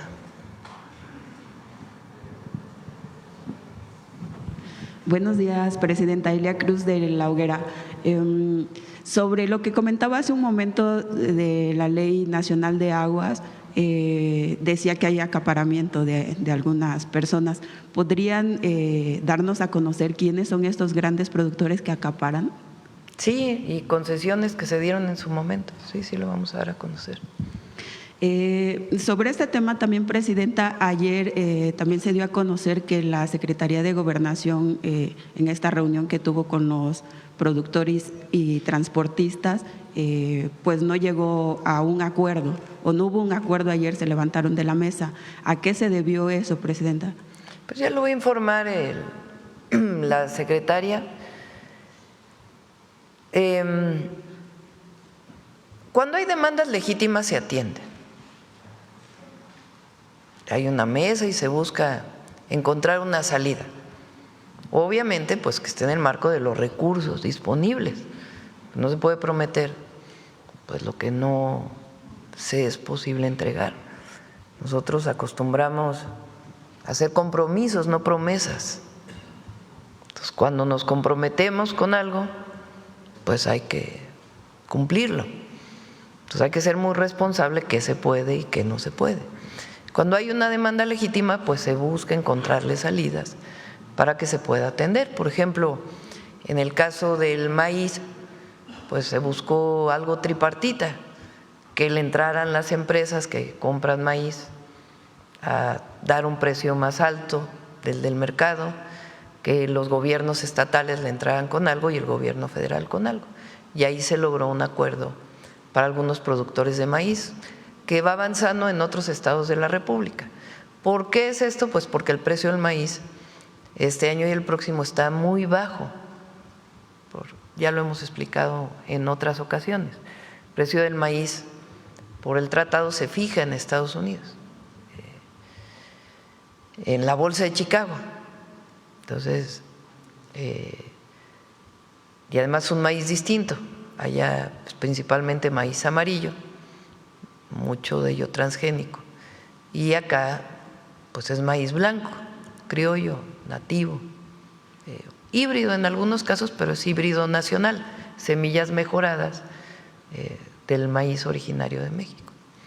Entonces, es algo que tenemos que seguir trabajando, evidentemente, pues para que se diferencie el precio del maíz amarillo del maíz blanco, porque maíz amarillo hay mucho más en el mundo que el maíz blanco, que el principal productor de maíz blanco es México y es para autoconsumo. Entonces, como el precio del maíz está muy bajo, pues entonces se está buscando apoyar a los productores. Y se busca, pues dado que no hay suficiente recurso en el gobierno federal, repito, el próximo año son $1 billón a programas de bienestar, a dedicarlo directo a la gente. Además de construcción de hospitales, centros de salud, contratación de médicos, escuelas preparatorias, universidades, todo lo que significa, pues, para lo que fuimos electos, para continuar con la transformación. Pues cuando hay una demanda de este tipo, buscamos la manera de encontrarle una salida y que ellos estén de acuerdo. Cuando no tiene que ver con un asunto político para generar algún problema nada más por generarlo, o Cuando hay un tema que es la defensa de algún privilegio, pues entonces de todas maneras se les abre la mesa para platicar, pero pues hay cosas que no se pueden resolver. Entonces ya la secretaria de Gobernación y el secretario de Agricultura van a estar informando. Comentaba usted hace un momento que hay demandas que no se pueden cumplir debido a los recursos. ¿Cuáles serían estas demandas que le están...? Bueno, pues ellos piden un precio de garantía muy alto para todo el maíz, pues eso no hay suficientes recursos para poderlo cumplir. Entonces, ¿qué hacemos? Buscamos a ver quién es el comprador, que una parte el comprador lo dé más recursos, que hasta ahora hay muchas empresas que han participado en este proceso, otro sea el gobierno, otro que sean los gobiernos estatales. Se busca disminuir, por ejemplo, los precios de transporte, evitar que haya intermediarios, que haya la compra directa del grano, porque a veces el intermediario lo compra a precios muy bajos. Entonces se buscan acuerdos directos entre el productor y el comprador, que en muchos productos se han logrado, para evitar pues el intermediarismo que genera pues todavía un precio más bajo para el productor y que no impacta en el precio al consumidor. Entonces se busca siempre la manera de apoyar y sobre todo pues a los pequeños productores. Sobre eso, ayer la SADER emitió un comunicado diciendo que habían logrado un acuerdo justamente con los productores de maíz de Campeche. ¿Este acuerdo también tiene la posibilidad de extenderse a otros estados? Es parecido al que se hizo en el Bajío.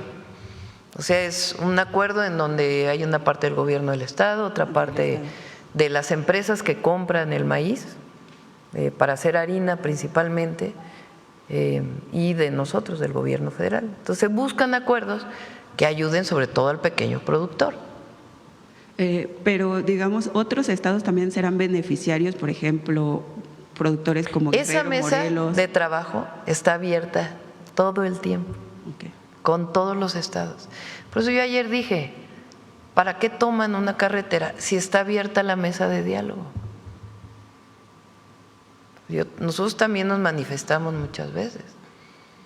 Te manifestabas porque ni siquiera cuando había una solicitud particular, nos manifestamos para transformar el país de fondo y de raíz, pero cuando acompañamos demandas particulares, ni mesas de diálogo había.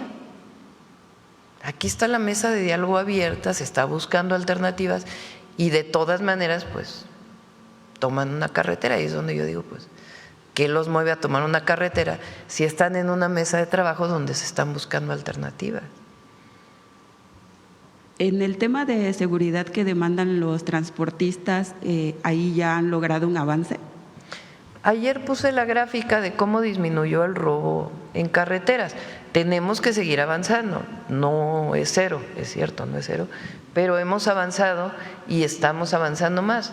Hay un programa especial de la Guardia Nacional donde la Guardia se reúne con transportistas. Es relevante, fíjense, que de los transportistas, cerca de 9 asociaciones sacaron comunicados diciendo que ellos no eran quienes estaban cerrando y que había mesas de diálogo y que se va avanzando y quieren que se avance más, pero que hay mesas de trabajo. ¿Para qué sirven las mesas de trabajo en seguridad? Bueno, pues ellos denuncian, los robos están aquí, están acá, están en este otro lado. ¿Qué hacemos nosotros aparte de la vigilancia de la Guardia Nacional? Por ejemplo, en la México-Querétaro, en la México-Puebla, se abrieron a lo largo de los años brechas que van directo a la carretera o caminos que van directo a la carretera porque se rompió el FlexBeam o se movió la… FlexBeam son estas, bueno, así se le dice en inglés, perdón el anglicismo. Las barreras estas de contención que están pintadas de negro con blanco. O hay otro tipo de barreras de concreto que movieron. Entonces, quien asalta, pues se mete por estos lugares, asalta y se regresa. Y ya después se van a otros lados. Entonces lo que está haciendo es cerrando todos esos lugares que estaban abiertos para evitar y que la única entrada a las carreteras de cuota pues sea entrada y salida, punto, ningún otro lado. Entonces está trabajando en eso, nos informan, los asaltos están en este lugar, bueno, pues se trabaja para evitar que haya estos asaltos o la investigación para que haya las detenciones que tenga que haber. Entonces hay mesas de trabajo, 9 creo que son 9, que publicaron que estábamos trabajando y hay una asociación que dijo que no. Entonces esa es la disminución del robo en carreteras y hay que seguir, porque hay otras que no se denuncian. Entonces también está el 088, que es el teléfono de la Guardia, donde se denuncian y ahí en el Gabinete de Seguridad le damos seguimiento a las denuncias telefónicas que luego no llegan a denuncias penales de robo de vehículo o de autotransporte principalmente. Gracias, Presidenta. En otro tema, la marcha de ayer de mujeres a favor de la erradicación de la violencia, pues fue pacífica, aunque no con la misma convocatoria que las pasadas. ¿Cuál es su opinión al respecto? Bueno, más bien ahí habría que preguntarle a las convocantes, ¿no? Yo creo que hay un reconocimiento de que hay un gobierno que está trabajando por las mujeres.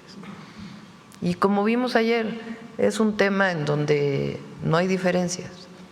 Trabajamos juntos con todos los gobiernos de los estados y nuestro compromiso es seguir trabajando para la erradicación de la violencia contra las mujeres. Y qué bueno que fue pacífica, que no hubo problemas. En otro tema, Presidenta, el viernes pasado se dio a conocer que se detuvo a 7 escoltas del alcalde asesinado de Uruapan, Michoacán, Carlos Manso. ¿Qué información tiene, qué información le ha dado el gabinete acerca de esta detención? ¿Hay indicios de que ellos estuvieran involucrados en el homicidio? Tiene que contestarlo el Gabinete de Seguridad. Yo en estos casos prefiero que sea o la Fiscalía de Michoacán, que es quien hizo las detenciones, o directamente el Gabinete de Seguridad que está colaborando sobre el avance de casos tan relevantes como el de Carlos Manso, alcalde de Uruapan. Sobre este mismo tema, Presidenta, ¿cuál es su opinión acerca de las declaraciones que emitió ayer el senador de Morena, Gerardo Fernández Noroña, acerca de la nueva alcaldesa y viuda de Carlos Manso, que dice que le está ganando la ambición y que ha decidido tener una posición de ultraderecha fascista? Yo creo primero que en estos casos hay que respetar primero, ¿no? O sea, la esposa del alcalde, hoy alcaldesa de Uruapan, pues no está pasando por un momento fácil, ¿no? Acaba de perder a su esposo. Entonces yo creo que en esa parte pues tiene que haber una sensibilidad para empezar. Ya si hay un asunto de debate político, bueno, pues ya es otro tema, ¿no? Pero yo creo que todo a su tiempo, todo a su debido tiempo, y hay que pues en momentos ser solidario, estés de acuerdo o no estés de acuerdo. Entonces, mi opinión. Ya para lo político pues ya habrá otros momentos, ¿no? Presidenta, hoy también sale una información acerca de este empresario que es presuntamente dueño del certamen de Miss Universo y que señalan que estaría imputado por parte de la Fiscalía General de la República de un presunto huachicol. Y pues tendría que informar la Fiscalía, ¿no? Si hay una investigación a esta persona, pues tiene que informar la Fiscalía. Hoy sale en un medio, pero pues tiene que informarse, ¿no? Ahora eso es independiente de la joven que ganó el concurso, porque lo quieren juntar, es distinto, ¿no? Porque entonces quieren quitarle mérito.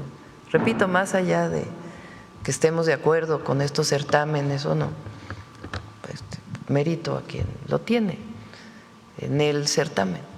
Ahora, otra cosa muy distinta pues es este tema de esta persona. Y ahí pues si hay una investigación, pues que se diga que hay una investigación y que se informe por parte de la Fiscalía.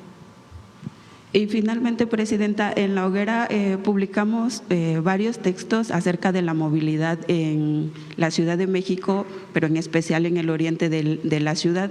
Hemos tenido como muchas demandas, hicimos un recorrido por toda esa zona del oriente y, bueno, usuarios del transporte público, del transporte privado, se quejan por las largas horas que pasan en el tráfico que se hace, principalmente sobre la autopista México-Puebla, debido a las obras del trolebús que no concluyen y que ya llevan 3 años haciéndose. La pregunta, Presidenta, es ¿cuándo se va a Bueno, el trolebús concluir? ya está funcionando, ¿no? Creo que están haciendo 2 estaciones más, ¿no?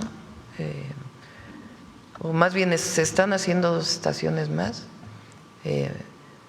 y está funcionando muy bien el trolebús. Es un proyecto muy bonito, porque es un segundo piso donde van trolebuses, transporte eléctrico, se toma en Chalco o las distintas municipios y puedes hacer la transferencia en la línea A del metro o te sigues hacia Ermita Iztapalapa y llegas a la transferencia de la línea 7, creo que es esa, ¿no? La de Constitución de 1917. La 8, la línea 8, Constitución de 1917. Y de ahí te puedes mover en metro por toda la ciudad. Y ya tiene, o sea, te puedes seguir incluso en el trolebús hasta Mixcoac. Entonces, está funcionando, por lo que me han informado, muy, muy bien. Y bueno, ya el tema del tránsito sobre la Puebla y Zaragoza, ¿no? Que sí. Se tiene ahí y vamos a ayudarle a la jefe de gobierno a mejorar la línea A del metro. La línea A del metro va sobre Zaragoza. A todos los que me oyen desde otros estados, pues es que fui jefa de gobierno, por eso me la sé. La Zaragoza, calzada Zaragoza, que es por la que entras de la México-Puebla. La México-Puebla puedes irte hacia Ermita o puedes irte hacia Zaragoza. Y Zaragoza pues es una avenida que es así. ¿Por qué es así? Pues por los hundimientos diferenciales que hay en esa zona de la ciudad por la sobreexplotación del acuífero. Entonces, eso ha generado problemas en la línea A del metro. Entonces vamos a ayudar, y entonces va muy despacito la línea A. Entonces vamos a ayudar para poder enderezarla, poner una especie de puentecitos, digamos, que permitan que no tenga estos problemas de hundimientos la línea y que funcione mejor. También ahí Efraín está trabajando en un proyecto que esperamos licitar ya muy pronto, porque ahí se inunda mucho también en época de lluvias, entonces para que pues se disminuyan las inundaciones. ¿En el Puente de la Concordia? En el Puente de la Concordia. Una de las demandas que nos hacían ver ese día que hicimos los recorridos era que no solamente era que sí funciona el trolebús, sino más bien para el servicio que va sobre la autopista y el confinamiento que se está haciendo de ese espacio que detiene el tráfico y deja a muchas personas varadas durante al menos 40 minutos en un tramo de solamente 5 kilómetros. Entonces, por eso preguntaba cuándo se terminará. A Jesús Esteva que pueda informar. Es una obra que está haciendo el gobierno del Estado de México, pero bueno, vamos a pedirle a Jesús que pueda informar, Jesús Esteva. En esa parte a la llegada, o sea, viniendo desde Chalco hacia la Ciudad de México, a la llegada del Puente de la Concordia, antes existía 2 carriles que eran laterales, que pasaban por la parte de abajo donde se dio ese lamentable episodio con la pipa. y ahora están clausurados. ¿Esos ya permanecerán ahí clausurados o se van a volver a abrir o solamente el tránsito va a quedar sobre? No llego hasta, mi información no llega hasta allá ahora, pero con gusto le pido a Jesús Esteva que pueda informarles a todos y en particular a ti, para saber si esos se van a quedar cerrados o no. Y otro punto sobre eso, para el momento en que informe ni modo. Y para el momento que informe el secretario, pasando la caseta también de Chalco, quizá usted lo vivió cuando fue a inaugurar la Universidad sí, ahí Rosario se cerraron Castellanos, mucho los carriles. porque pusieron una estación semáforo muy larga, además, sí. ¿Se va a corregir eso? Sí, se va a corregir. De hecho, tiene un carril de rebase, se va a quitar ese carril de rebase del trolebús y le pedí ahora como parte del proyecto de la zona oriente del Estado de México que se corrija esa estación que la verdad no quedó muy bien. Nos lo ha pedido también la presidenta municipal de Chalco. Gracias, presidenta.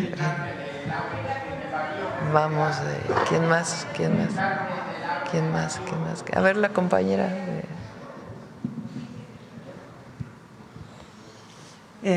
Buenos días, Presidenta. Anne Viña de Le Monde. Ahora que la ley en materia de desaparición forzada fue reformada con la creación de nuevas bases nacionales de información, el Gabinete de Seguridad podría publicar el número de personas desaparecidas como lo hace con los homicidios, para saber si hay aumento, si hay una disminución y cuántos ha sido localizada. Sí, es algo que vamos a informar pronto, me lo han preguntado varias veces, que es importante que sepan y porque se están revisando bien las bases de datos. Lo he explicado en otras ocasiones y lo explico nuevamente. La antigua ley establecía que hay una plataforma más allá de las fiscalías que tienen las comisiones de búsqueda, donde uno puede reportar ahí una persona desaparecida. ¿Qué nos encontramos? Que esos reportes de esa plataforma, muchos de ellos no están completos, incluso en algunos casos ni el nombre completo de la persona está. Viene su primer nombre, no vienen los apellidos, no viene contacto, no viene dirección, no viene dónde desapareció y sin embargo se contabilizaba como una persona desaparecida.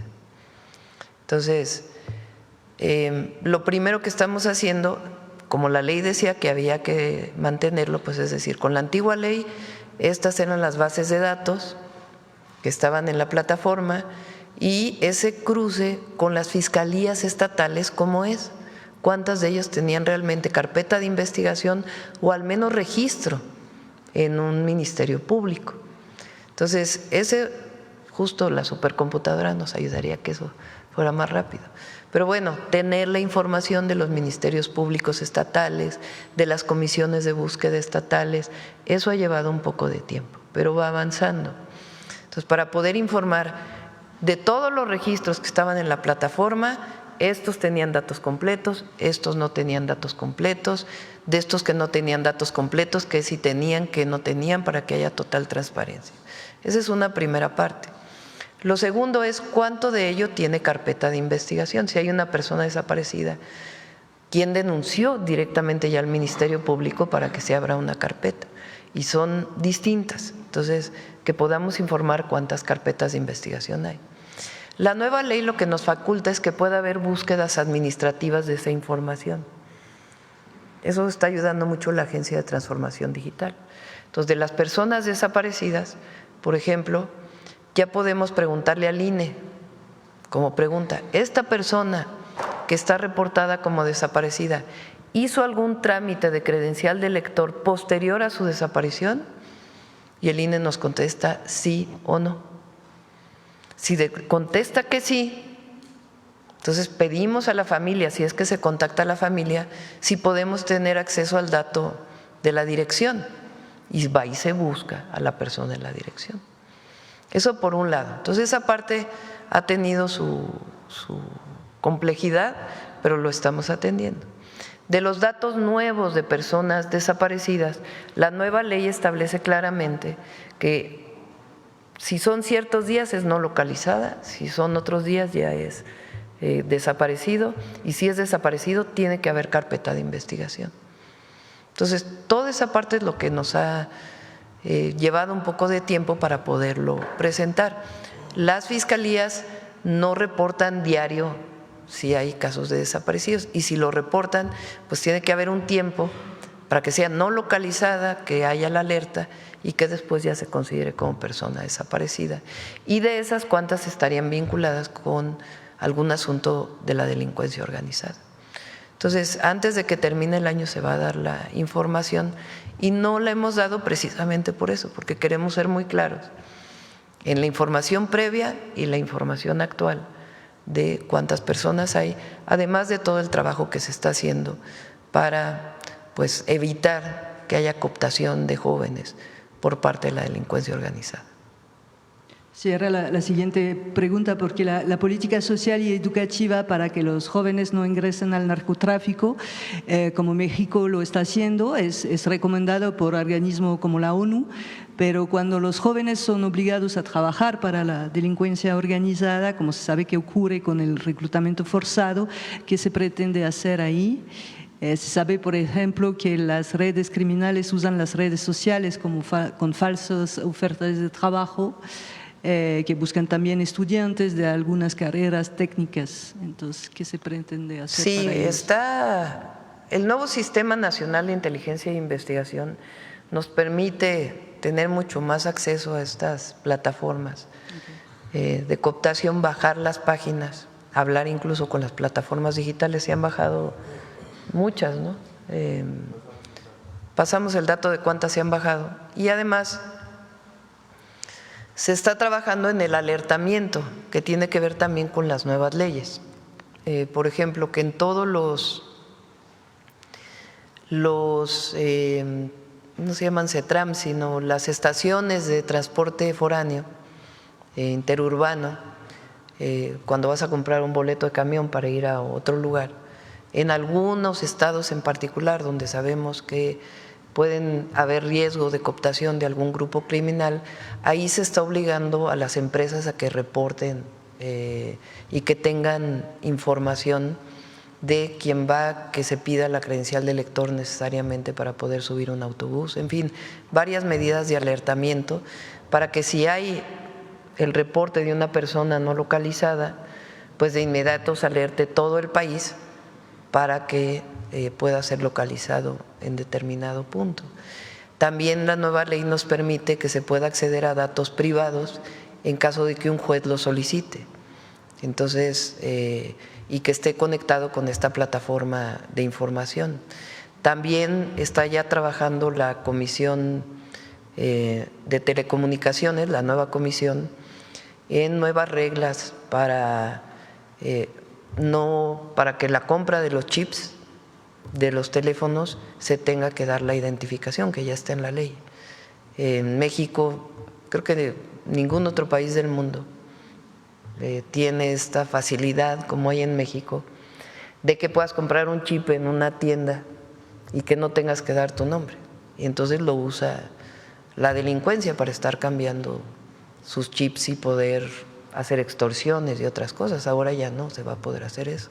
Y lo guardan las telefónicas, la información, y después a solicitud puede, de una desaparición o de una extorsión, lo puede solicitar la Secretaría de Seguridad.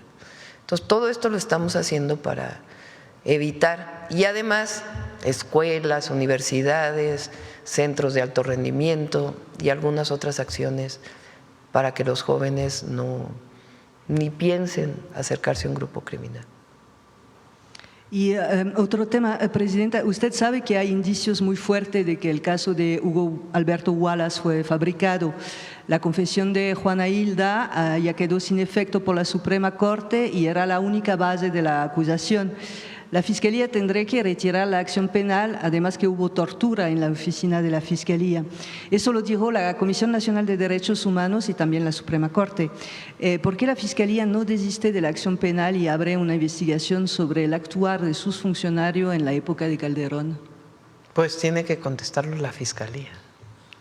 Ok, porque quienes han investigado este caso, y no me refiero nada más al trabajo de Ricardo Rafael, sino también a la Comisión Nacional de Derechos Humanos, la Suprema Corte, la Defensoría Pública, todos son instancias públicas financiadas por el Estado para garantizar la defensa de los derechos humanos. Y no se toman en cuenta sus informes, que son de cientos de páginas y que señalan la fabricación del caso y las violaciones graves como la tortura. Tiene que contestar la Fiscalía. Ok. El caso se atrasó nuevamente con la reforma judicial, porque en el caso de Brenda Queveda Cruz y Jacobo, ellos han solicitado el cierre del proceso, pero el juez que acaba de asumir el caso pidió más tiempo para analizar los expedientes. En cuanto a Tony, Alberto y César, que fueron sentenciados en primera instancia como Juana Hilda, sus casos se encuentran en un tribunal colegiado que no ha sido integrado todavía. ¿No sería conveniente que la nueva administración judicial revisara también el actuar de los jueces? Sí, para eso hay un tribunal de, ¿cómo se me olvida siempre el nombre de esa institución? Tribunal de Disciplina Judicial. Tiene que actuar, o sea, tienen que… El Poder Judicial, el nuevo Poder Judicial tiene una enorme responsabilidad histórica y con el pueblo que lo eligió, y tienen que dar resultados dentro del marco de la ley. Entonces, en el caso del Tribunal de Disciplina, pues tiene que, si es el caso, pues investigar a los jueces que están involucrados con alguna queja y hacer investigaciones imparciales, pues. Pero si hay evidencia de que hay un juez que está cometiendo alguna irregularidad, pues para eso se creó esta institución. Brenda está en arraigo domiciliario desde más de 1 año y medio y por culpa de la tortura necesita una atención médica y una operación, pero al estar confinada en su casa sin poder salir nada avanza. ¿No se podría revisar sus medidas cautelares para permitir que reciba el tratamiento, que es un tratamiento muy importante? Si ellos gustan buscar al gobierno para que podamos ayudarles en la información, con todo gusto. Pero pues sí es un asunto del Poder Judicial. Ok, gracias. Bueno, yo creo que ya, ¿no? Vámonos. El detector.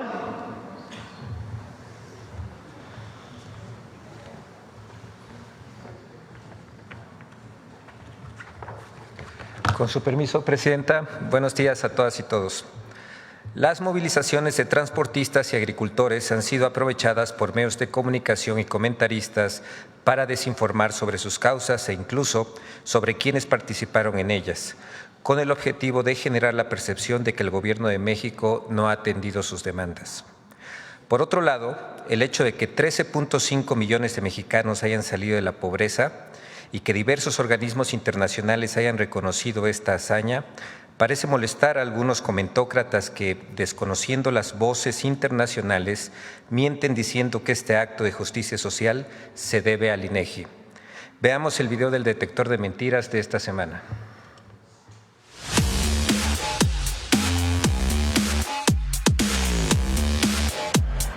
Mentiras sobre los bloqueos carreteros y el falso desabasto de medicamentos son algunas de las noticias falsas que el detector de mentiras localizó esta semana. 1. Mentiras sobre los bloqueos carreteros el 24 de noviembre. El 25 de noviembre, medios impresos, electrónicos y digitales publicaron 59 notas de los bloqueos en carreteras registrados el 24 de noviembre, de las cuales 16 contienen información falsa. En los 6 principales periódicos de circulación nacional, 14 columnas abordaron el tema de los bloqueos, de las cuales 5 contienen falsedades. A. Bloqueos a carreteras fueron por falta de atención a las demandas de agricultores y transportistas. Este lunes, ambos bandos bloquearon 29 puntos en al menos 20 estados. Exigieron a la presidenta Sheinbaum que los atiendan y que cumplan las demandas que les plantearon desde hace meses. El origen de las protestas es muy claro. Los transportistas piden a gritos seguridad y los campesinos exigen precios justos, básico, que a los productores de maíz les alcance para las tortillas. ¡Mentira! Durante las últimas semanas se han realizado más de 200 reuniones entre autoridades federales y productores para atender sus inquietudes y avanzar en acuerdos, entre los que se encuentran el aumento al precio de garantía del maíz y frijol, así como un precio mínimo para la exportación de tomate fresco.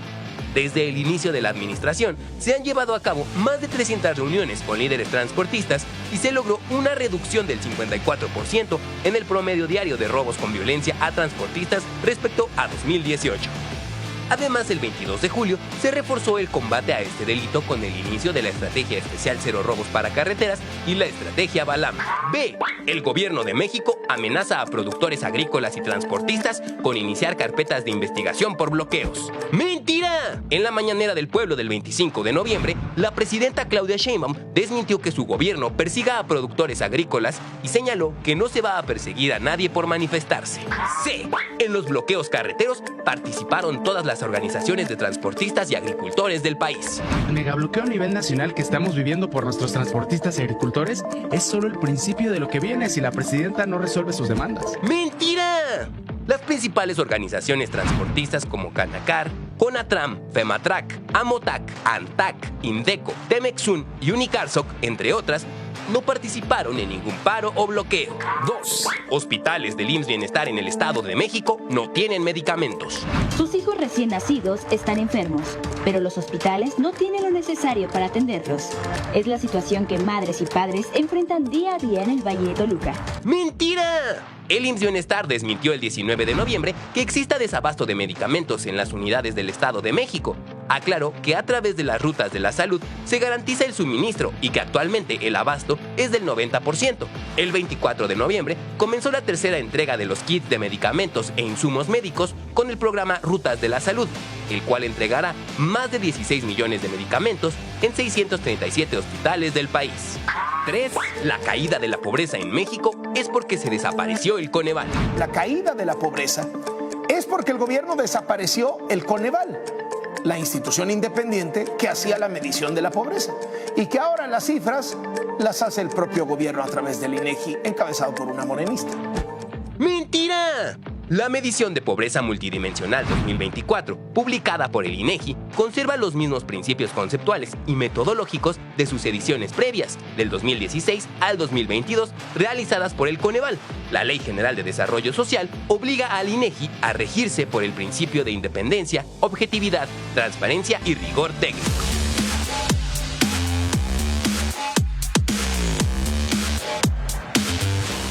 Gracias, presidenta. Buen día.